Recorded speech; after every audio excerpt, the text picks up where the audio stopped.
Ils étaient une cinquantaine de policiers d'investigation réunis ce mercredi midi devant la caserne au Var pour protester contre l'incarcération de l'un de leurs collègues marseillais. Une action initiée non pas par les syndicats mais par les agents eux-mêmes. Un mot qui ressort de ce rassemblement, c'est l'incompréhension de cette décision de justice. Un policier enquêteur nous explique que certains meurtriers sont placés sous contrôle judiciaire et ne comprennent pas alors pourquoi leur collègue, lui, est placé en détention provisoire. Un sentiment partagé par l'ensemble des policiers avec qui nous avons pu discuter. Je vous propose de les écouter. Ils sont au micro de Benoît Ruiz. On bafoue la présomption d'innocence des policiers, sachant qu'un policier, par définition, a quand même les garanties de représentation pour répondre devant la justice, si tel devait être le cas. Et si l'enquête démontre qu'il a commis une faute.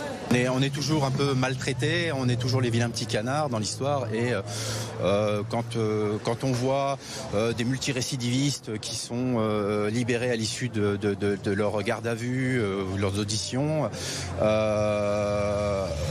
donc on peut se poser des questions quand même. Le collègue, il a des garanties de représentation, il ne va pas s'enfuir au bout du monde. Difficile d'avoir des chiffres précis, mais on estime qu'entre 60 et 80% des agents sont à l'arrêt ce mercredi.